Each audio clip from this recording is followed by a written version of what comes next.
ஏசுன்னு பார்த்துனே உட்கார்ந்தா சீடர்களே சும்மா இருக்க மாட்டாங்க. இப்போ உட்காந்துகிட்டே இருக்கிறேன் நான். இந்த மாதிரி நடந்துச்சு என் வாழ்க்கையில். அதுக்கு தான் சொல்கிறேன். ஊழியத்துக்கு வந்த புதுசுலேயும் வந்து இப்படி தான் ஆச்சு. நீ அமர்ந்திருந்து நானே தேவன் என்பதை அறிந்து கொள்ளுன்னார் ஆண்டவர். சரி, நான் உட்காந்தேன்.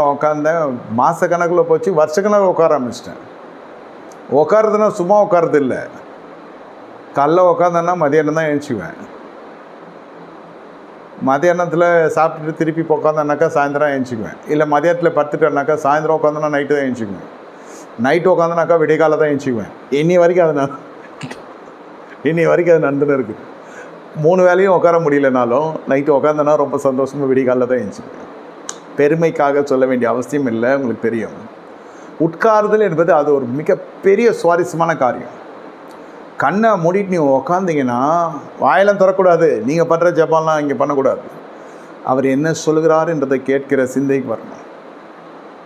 இயேசு உண்மையிலே சந்தித்த மனுஷன் இப்படி தான் இருப்பான், இப்படி தான் இருந்தான். அவன் பேய் பிடிச்சது தான் எல்லாருக்கும் தெரியும். பேய் பிடிச்சி அதுலேருந்து விடுதலை ஆனவன், பிசாசு கட்டிலிருந்து விடுதலைக்கப்பட்டவங்க, ரட்சிக்கப்பட்டவங்க எப்படி இருக்கணுன்றதுக்கு மாதிரியாக இருந்தான். உட்கார்ந்து கொண்டே இருக்கிறான். அப்புறம் எனக்கு அறிமுகமான போதகர் இருப்பாங்களே, ஐயோ இந்த மாதிரிலாம் உட்காரக்கூடாதுங்க,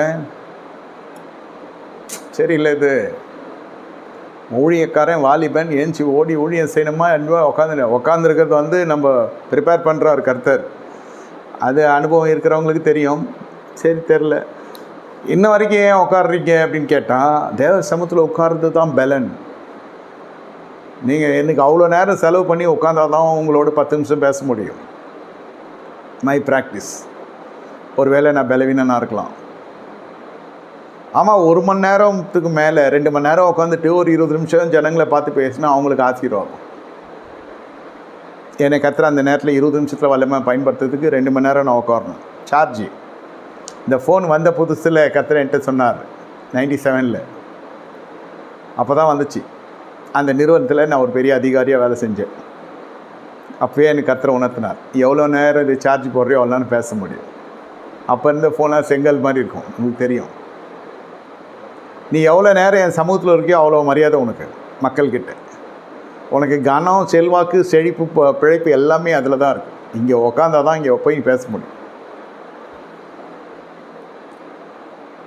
வஸ்திரம் தரித்தது பேசல, உட்காரணும். சுற்றி வரும் சிலதெல்லாம். உட்காரணும் ஐயா. பேதுரு உட்கார்ந்தார், கண்டுபிடிச்சிட்டார். அனனியா சப்பீராவுடைய கூட்டெல்லாம் கண்டுபிடிச்சிட்டார். உட்கார்ந்து இருக்கிறதுலே அநேக ரகசியங்கள்